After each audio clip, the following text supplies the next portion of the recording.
I can never remember a day where we did go to Grandma and Grandpa's house. I mean, they didn't drive. Grandpa's mode of transportation, as we know, was bicycle. And so Mom would go every day. And I just remember waking up every morning, getting dressed, and off we went to Grandma and Grandma's house. Right? Right. Where Grandma would be making either bread. Yes. Grandpa would bake it in the outdoor oven. Yes.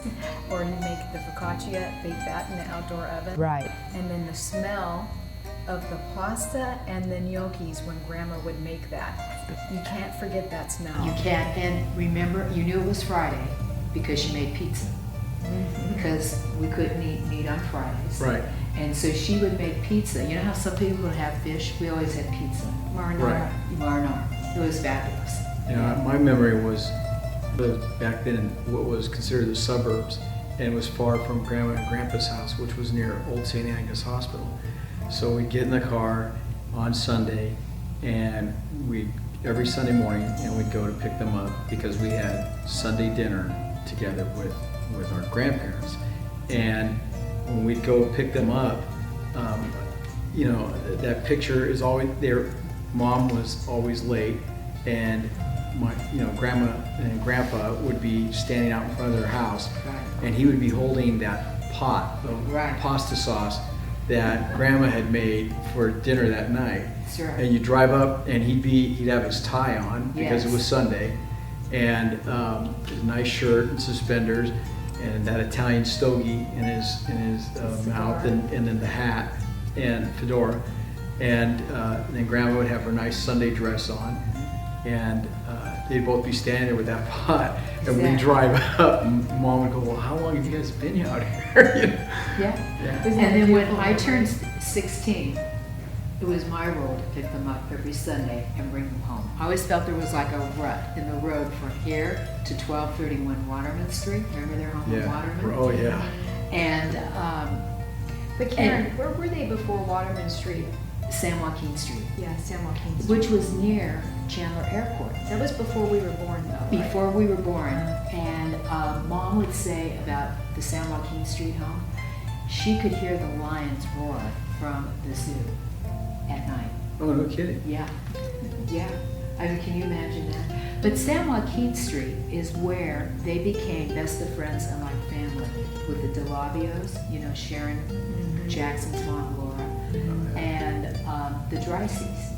And so, because none of them had family, they were all immigrants. Right. They would celebrate all the holidays together. And then in the summer months, the DeLabios had the biggest backyard, and they had a radio. And they'd put the radio out, and there was a polka show. Remember how Grandma used to love? Yeah, the polka. And they would dance the polka together in the summer evenings. Our dad's grandparents came first, and both of our parents are first-generation Americans. And they came in 1911, which is before World War I.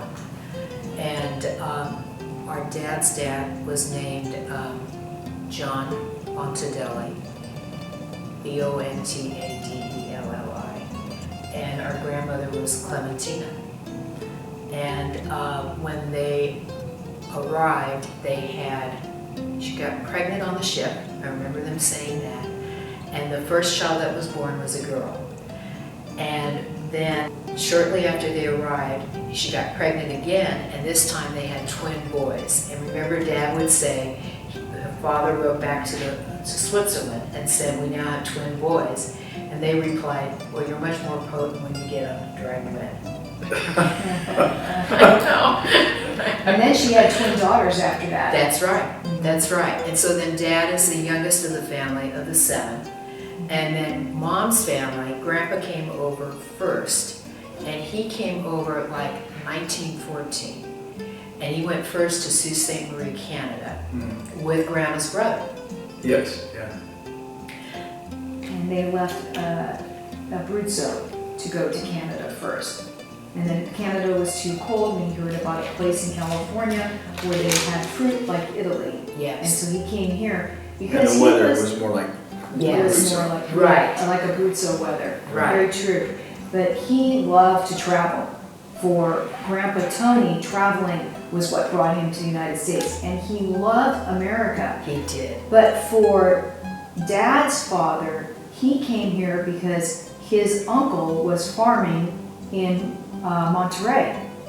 And he had Near daughters. Carmel? Yes, yeah, Watsonville, Monterey. Right, He was because farming Brussels sprouts and lettuce, and he had daughters and didn't have sons, and so he sent for his nephews, and Grandpa John was one of the nephews and followed him to Monterey before moving inland to the valley later. Near the Corcoran area, Yes, where they were dairy farmers.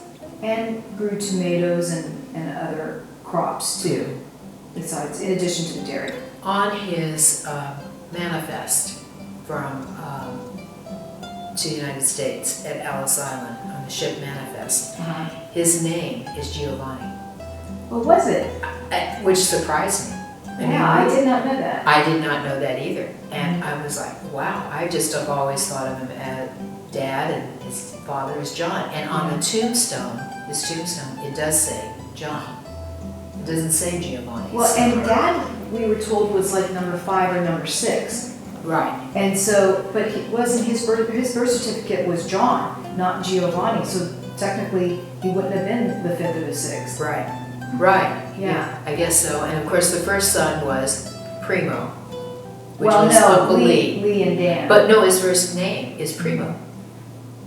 Is that what the birth, is that legend, or was it on the birth It's certificate? what I always remember Dad saying. Who knows if it's legend or not? Really? Yeah. Yeah. It was probably more of a Some of these nickname. stories grow over the years. Yes, I think Yeah. that's right. Yeah. And then Grandma wasn't able to come until after World War I. So she arrived. Dad's mother. No, Mom's mom. Oh, Mom's mom So, yeah, arrived. Grandpa Tony Came in Mom's 1914. came in 1914, and then, yeah, Grandpa came, how many years later? about 7? 5 years later, after World War I ended in 1919.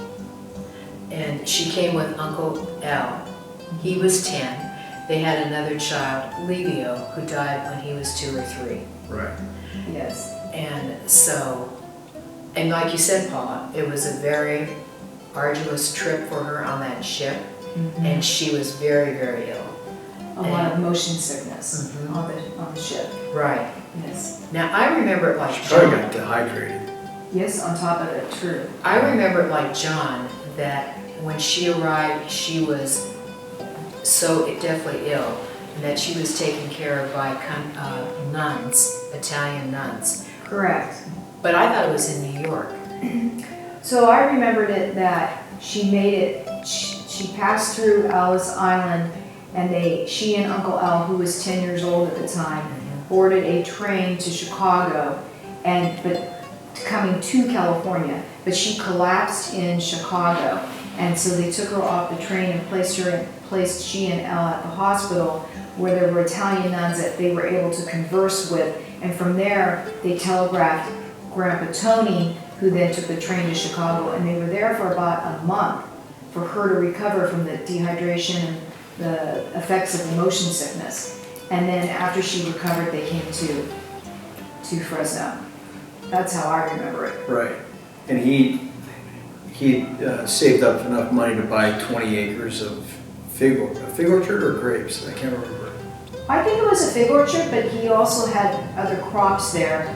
And she wasn't happy there because it was too far from St. Alphonse Church. Well, it was, if you look on the ship manifest, the address is listed, and it was like in Malibu.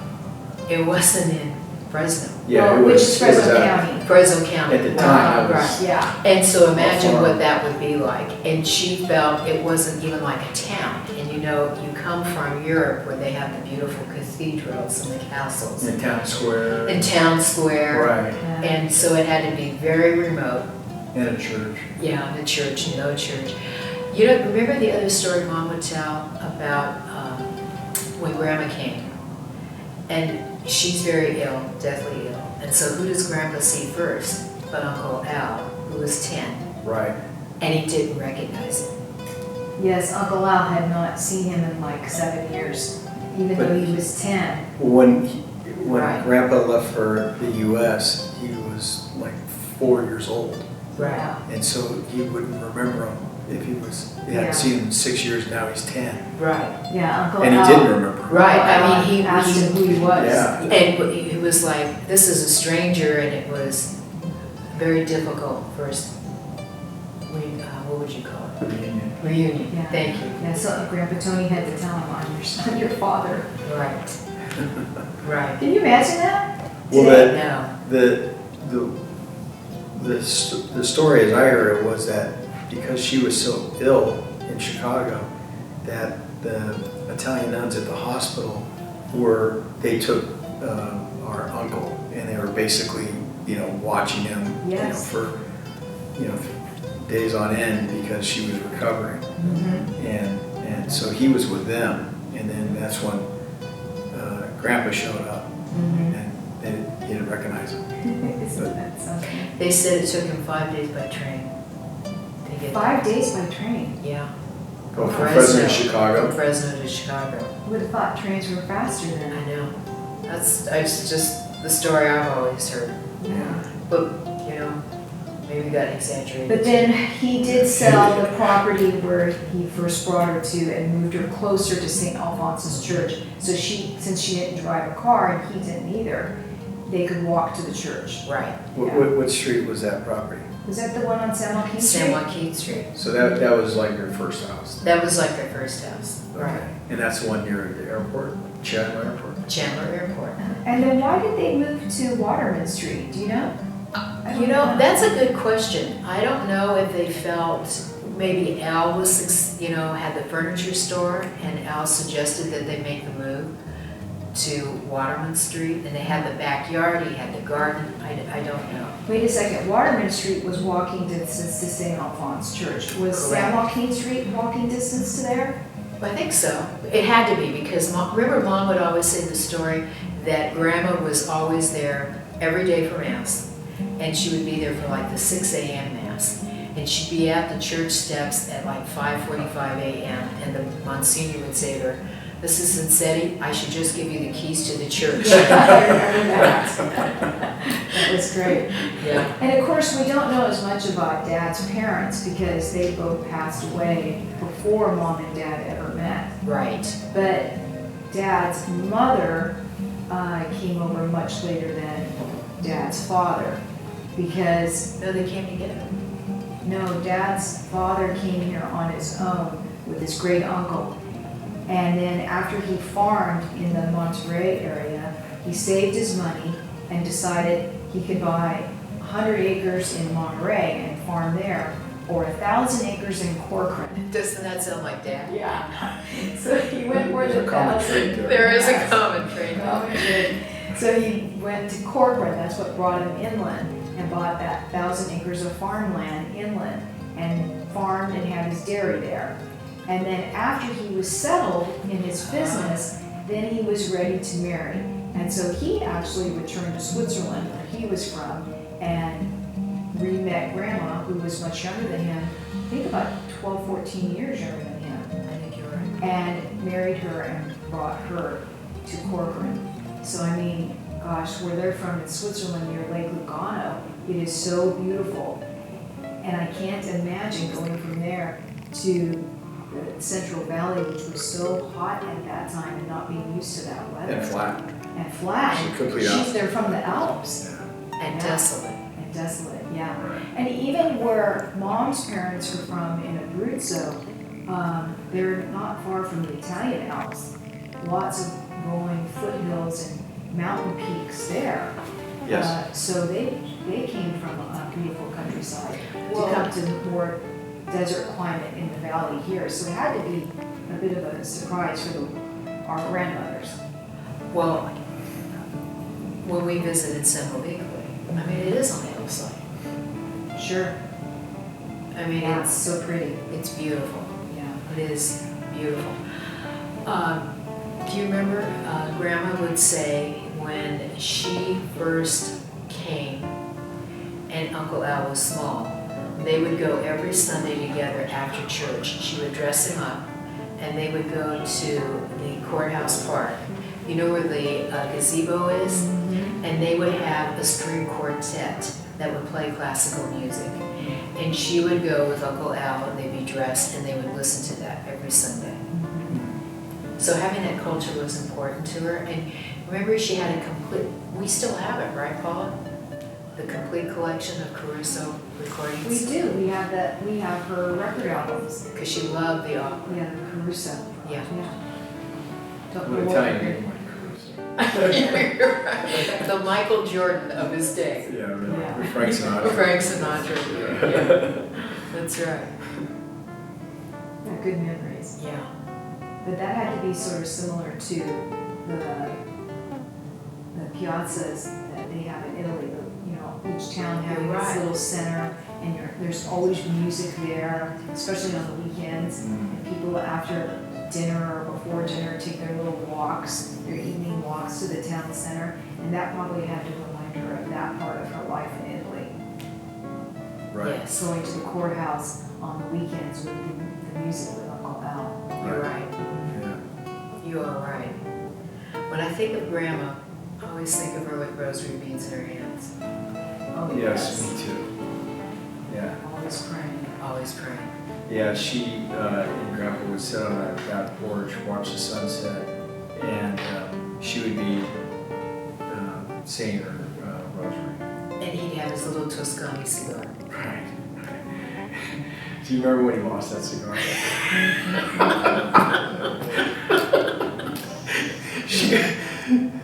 He's scouring our yard, and our yard it's 5 acres, and he's looking all day long. This is like his mission, and he's on the ground. He's looking underneath the car. He's all over looking for this cigar, and she's on the back porch, and I can see him walking around. I asked her, I go, "What's Grandpa doing?" She goes, "He lost his cigar," and she says.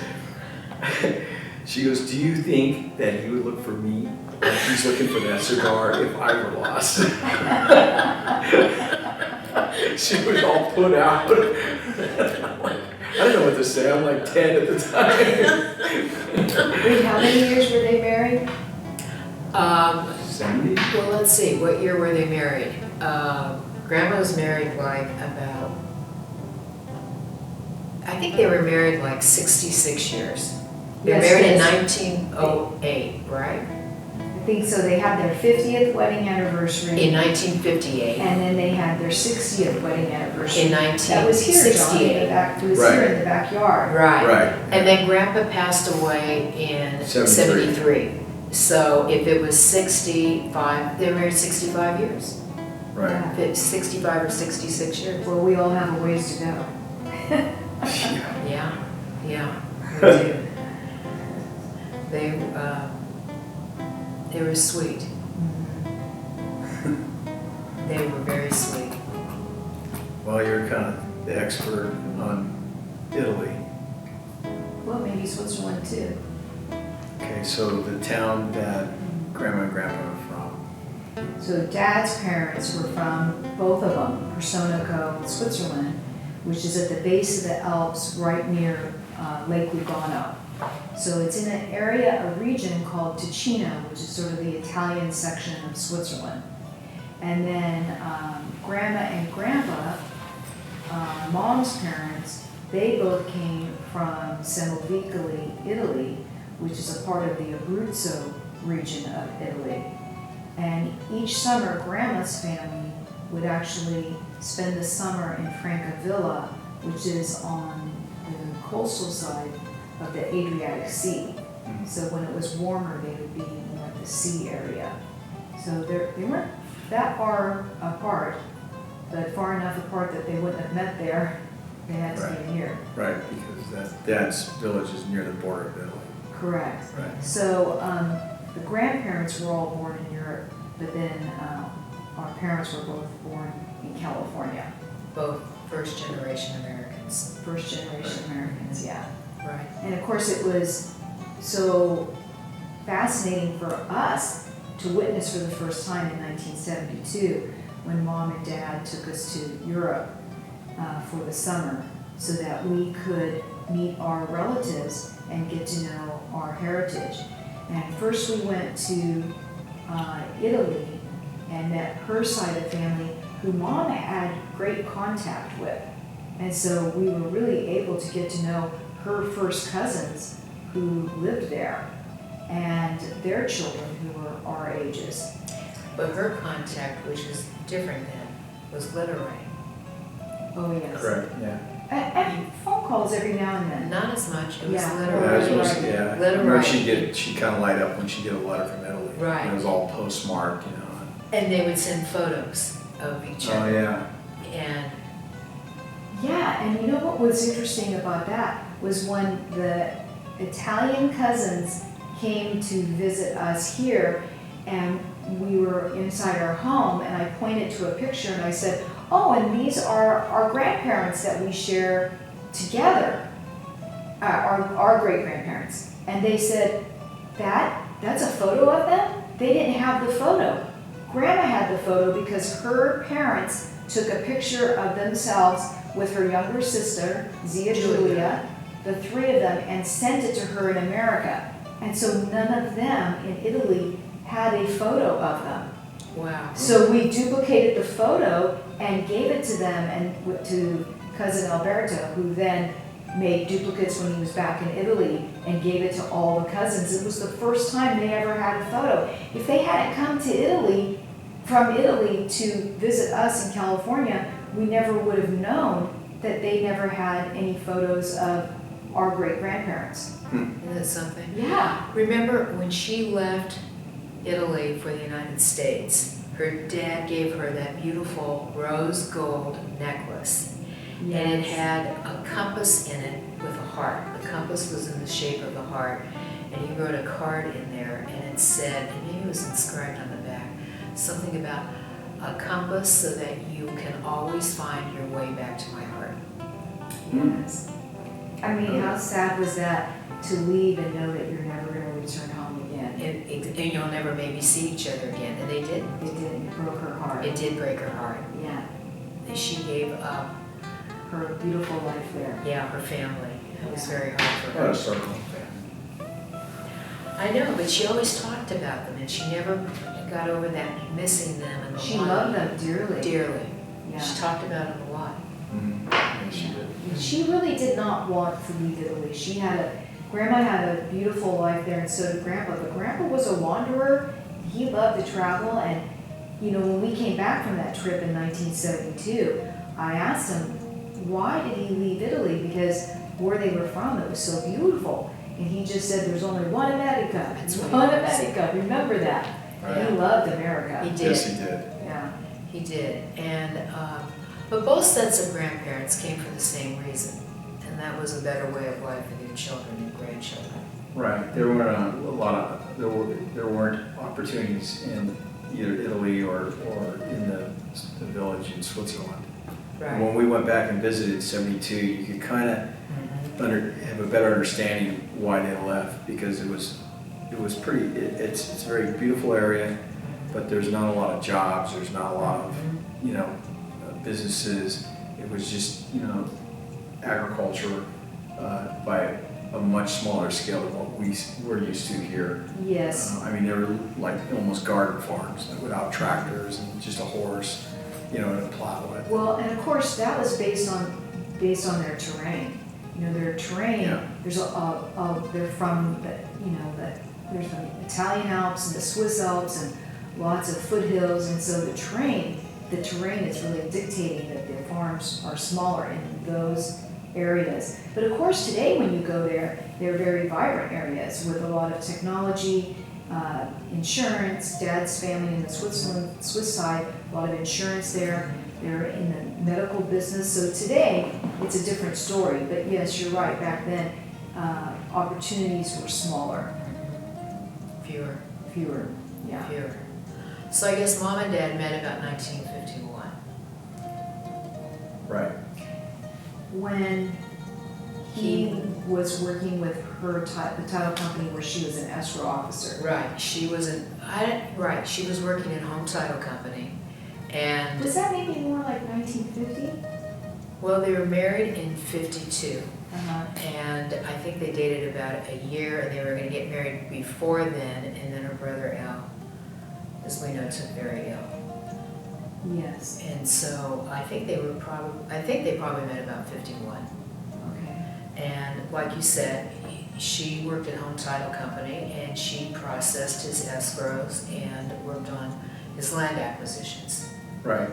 So, Which she said was near impossible to keep track of because Dad loved the horse trade. it's right, that's exactly And the so she words. was trying to put everything in the escrow, you know, all the details of this house is being traded for this, literally a horse and a barn and a farm. I forgot. Right, right, And, you know, somebody would throw in a pocket watch or, you know. right. Yeah, and so it was like a four-way deal. There were 3 people involved. He never changed. Remember when we were building over there in southeast Fresno?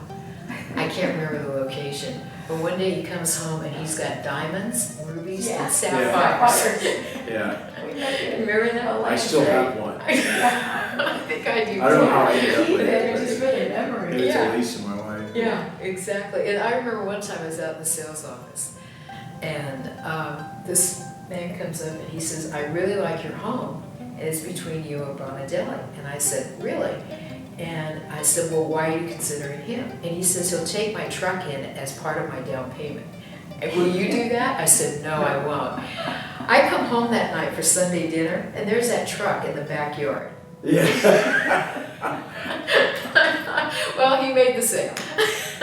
When I first got out of college, he and I were working together out in the sales office. He's kind of showing me what to do. He's training me basically. Yes. And same deal. A gentleman walks in. He says, "I really want to buy this house, but I don't have any down payment." Right. And so Dad looks out the window and he said, "Do you own that motorcycle?" And he goes, "Well, yes, I do." He goes, "Do you have the pink slip to that motorcycle?" He goes, "Well, yeah, I have it, you know, or I have my registration." And he goes, "Give me the motorcycle for the down payment, and we'll call it, you know, even."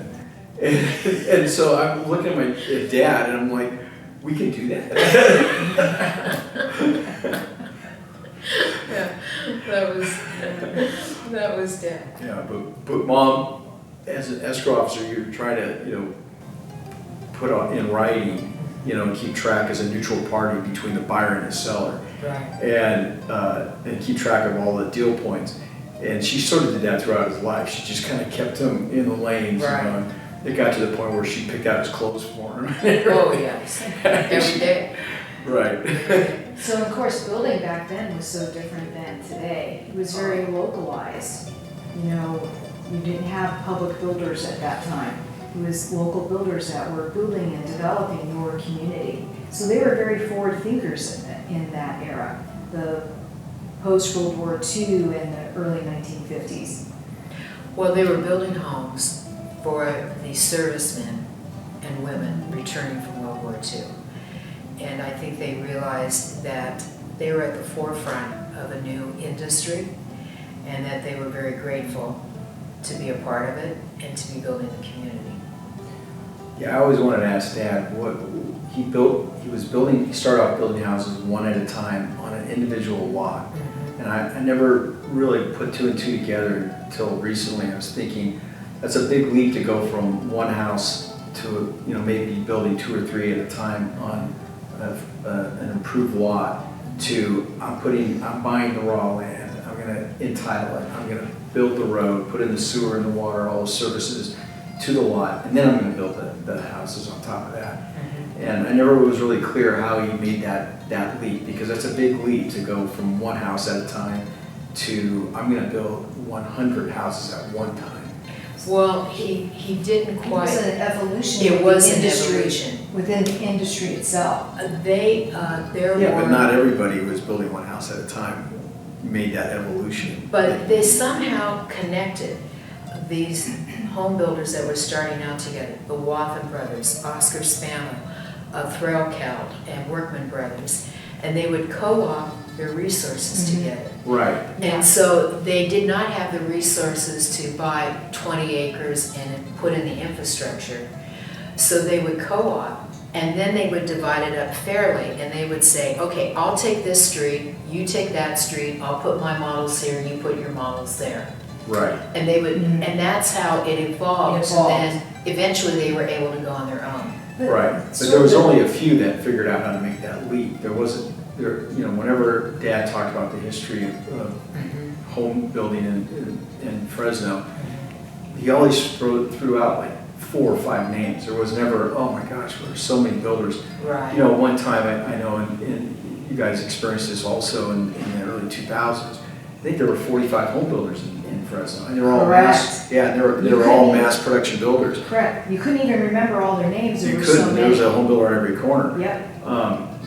But the way he described that era from 1949 to to today, or not today, but from 49 to about 65, there was only about 4 builders' names that I always heard of. The same 4 that you mentioned over and over again. It wasn't like, oh my gosh, this guy came and went. It was just the same group of guys that did make that leap or evolve into more of a mass production, basically a developer, Sure. rather than just a home builder.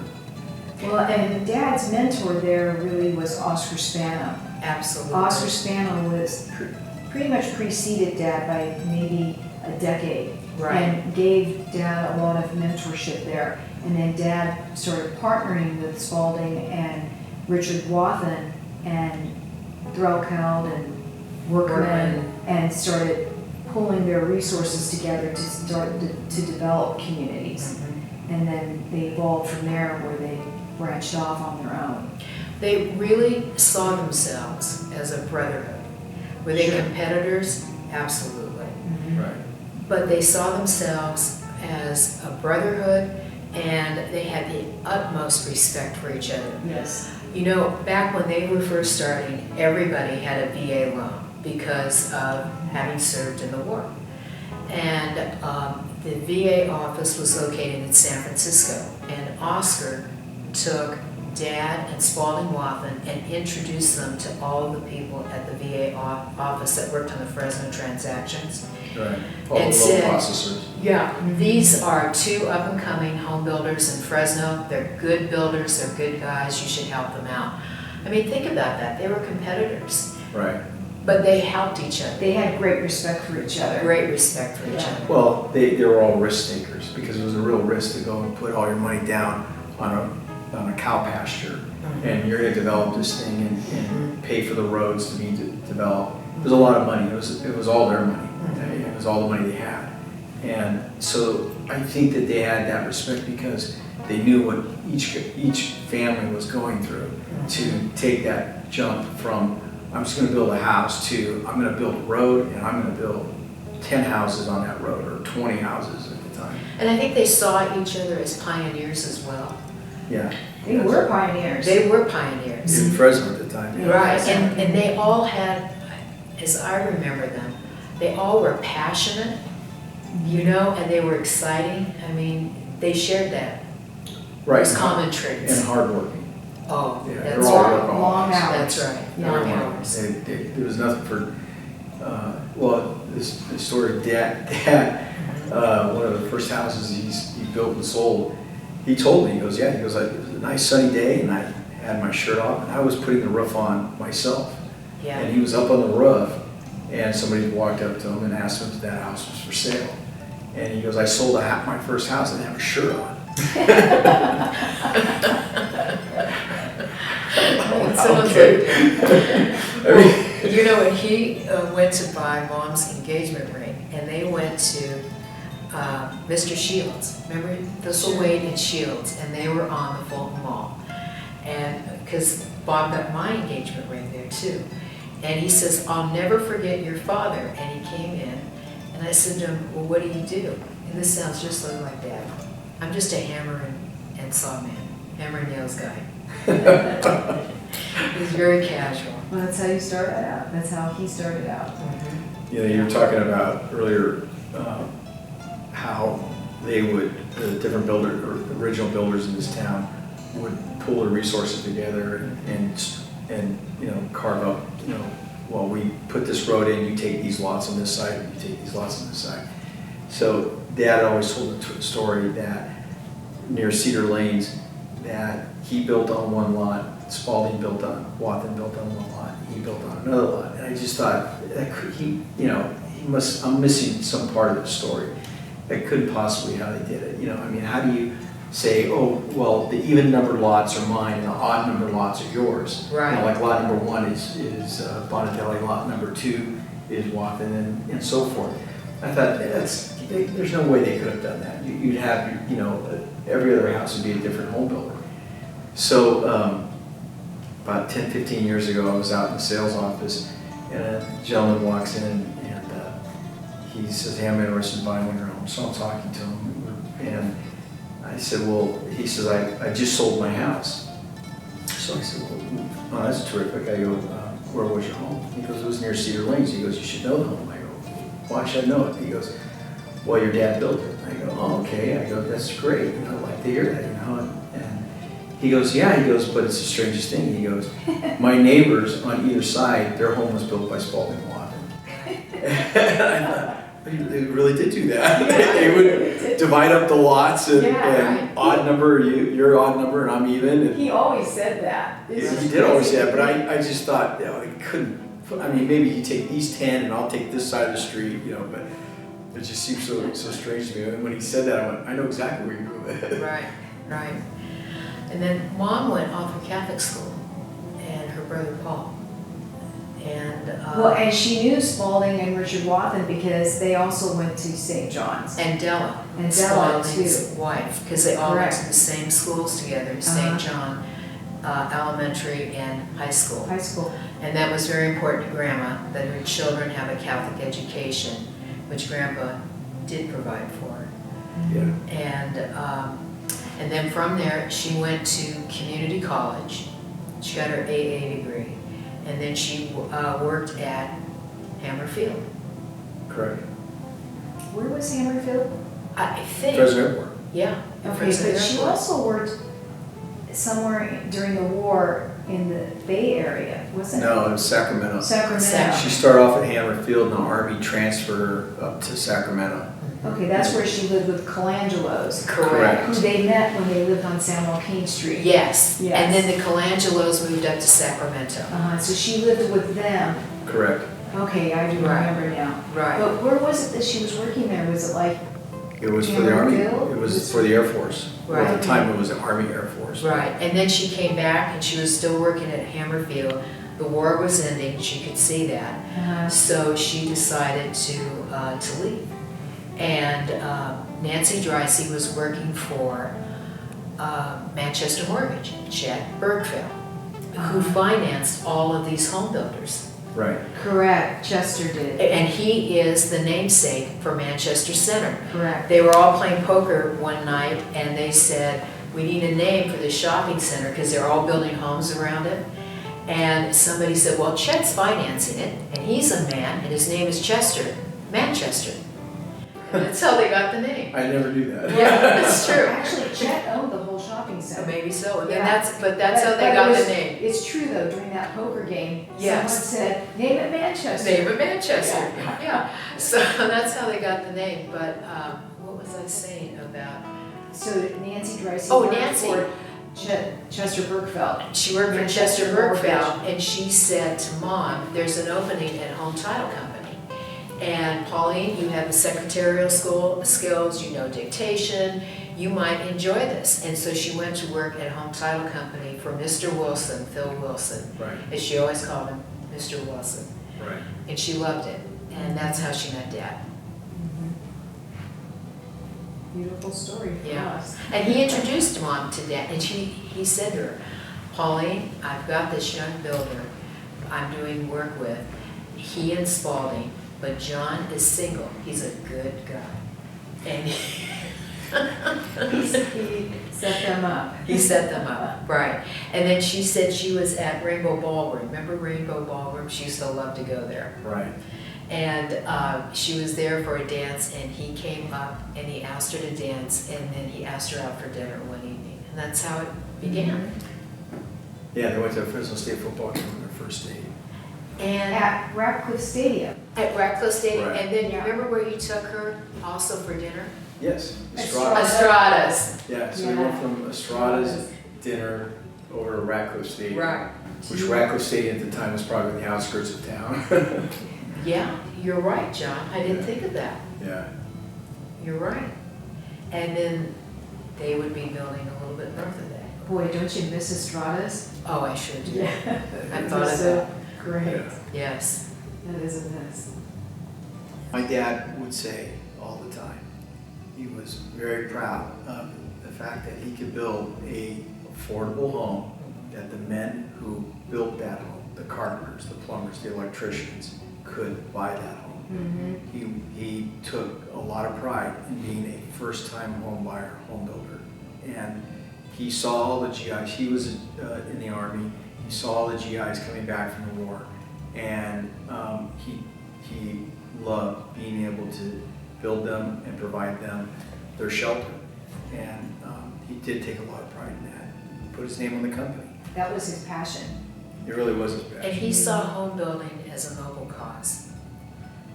He felt there was nothing more nobler than to provide a home for working families, as he would always say. He'd say that is the most noble thing on earth he could do. He was such an optimistic and positive person that he infused that passion and I think that enthusiasm for Absolutely. home building. And every Saturday was our day with Dad. And he was kind of like a kid at heart. He had a twinkle in his eye. When Monsignor Peterson gave his eulogy, he said he always thought of Dad as Santa Claus. I did too. Dad was just fun and positive. He loved people. Oh, he loved people, and he was a kid at heart. And so every Saturday, he was thrilled to take us. Mom never had to ask him. It was our day with him. And he bought for Paula and I, because John had not yet been born, a black pony and a white pony. And he didn't have a horse for himself. He would lead the two ponies, and he'd walk us through the fields where he was going to be building homes. And he'd share with us his vision of what was to come. We're going to build a neighborhood here, and there's going to be homes and families, and there'll be playing here and kids. And where would you put the models? I don't know, Dad, I guess in the middle. Oh, no, Karen, nobody'd see model homes there. I was 5 at the time. And he'd make you feel that your opinion mattered. Right, Paula? Wouldn't you agree, John? Absolutely. Correct. But Saturday mornings always started first with chores, because I remember pulling weeds in this yard. Yeah. We needed to pull weeds and do work. And then after that, we got to play with Dad.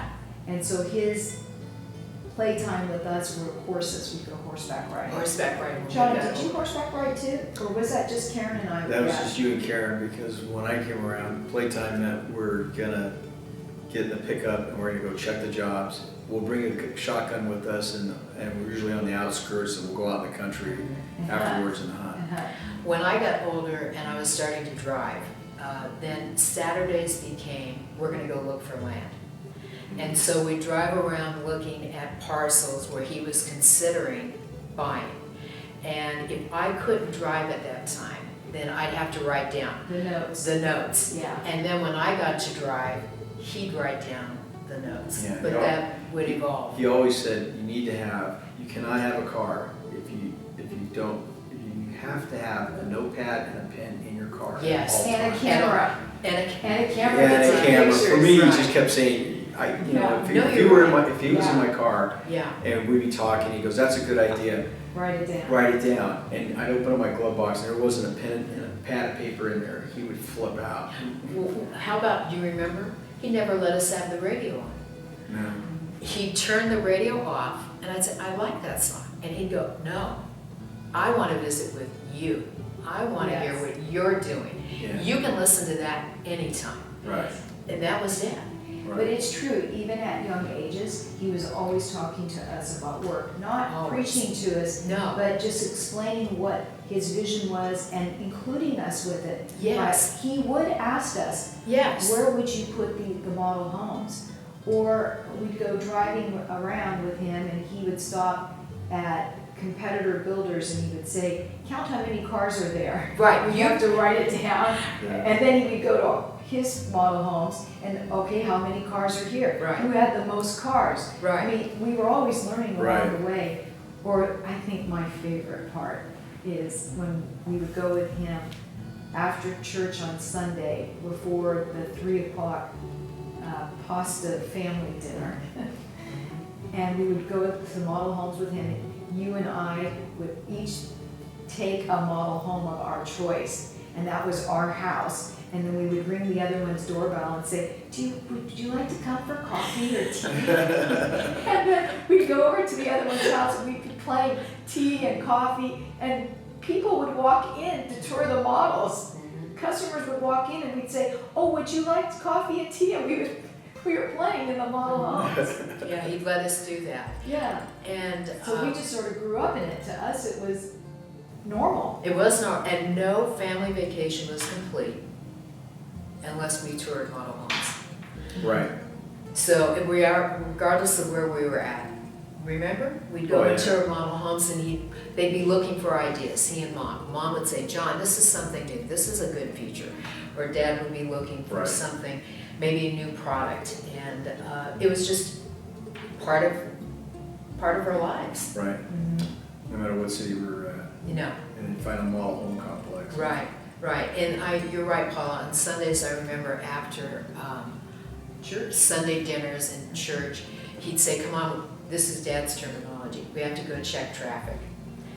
Yeah. Right? And he'd Traffic. drive past and he'd say, I'll count the cars on the right, you count the cars on the left. Sure. Yeah. And that's what we would do on Sundays. We were just raised to understand that work is good. It's Yes. important to work, and work is good. Right. And look how wonderful it is. You get to meet people and talk with people, and it's a terrific business to be in.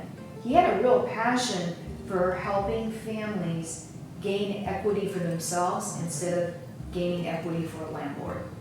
He had a passion for helping people get their start, as he would say. He truly believed the greatest gift you can help someone is buy a home, is to own their own home. He believed that. And Mom was always very clear too in saying it's important that you be productive citizens. I just remember her saying that all the time. You need to be respectful, you need to be I just fair. remember her always saying, I raised you better than that. Oh, we know what you did. He didn't hear that. I Yeah, you, well, often. Too often. Well, that passion was contagious because we all three moved into the business. But you know what was interesting to me when I think back on when we started in the business was how all of Dad's peers mentored us. yes, Spalding Wathen, Right. Grover Groves, Dick Huizinga, they all stepped in and said, you know what, let us help you. And they mentored us like Oscar Spano had mentored him. They mentored us and helped us learn the industry. well, but he was very giving of his time and his knowledge to anyone that he felt Correct. was genuinely Wanted to learn. Wanted to learn. It didn't matter who you were. There was great respect amongst all of them. Right. I still to this day have friends from high school who will say to me, you know, Karen, I remember if I wanted to say, let's go to lunch, and it was in the summer, I had to go to your office because you were working. And you would say, I can't leave work, we have to go eat at, remember Cedar and Yeah, Ashland? we had 1 hour for lunch. Yeah, well, and she hour. says, and you'd have 1 hour for lunch, and we'd have to go, Right. and we'd eat. So, I mean, We it was. clocked in like everybody else. Yep, that's exactly right. Yeah. Well, I was 10 when I started working at the office. I think I was about 8 And or 9. you were 6 when Well- you first went on the job site, am I right? Yeah, but realistically, I was out there about 9 pushing a broom. Right. Yeah, Right. yeah. I mean, always something appropriate to your age. Pushing a But, broom. yeah, they wanted us to know at an early age that work was good and you're going to work in life. And to be productive is Yes. a good thing. Yeah. And they had us work in the different departments Correct. so that we had a good overview of the home building industry and the different facets of it. Right. Right. Yeah, I think the only thing you and I didn't do was we weren't on the construction side as much. Right, But all the other facets we were involved with. right. I remember one summer, I think they had me do pre-quals on home mortgages. You know, the applications that came in using, math. And of course, we both began answering phones, Correct. receptionist. Correct. But if we wanted to work on the construction side, there were no barriers either. Oh, Because you're right. It didn't matter that we were daughters or you were a son. You could do anything that you wanted to do in business. If we had wanted to work in construction, the door would have been open to us. Absolutely. I felt no barriers there. Yeah, the rule was you didn't really mind what part of the business you wanted to work in, but you had to work. Yet you had to be productive. You Right. had to do the job right. Correct. It didn't matter what you chose, but you had to be productive.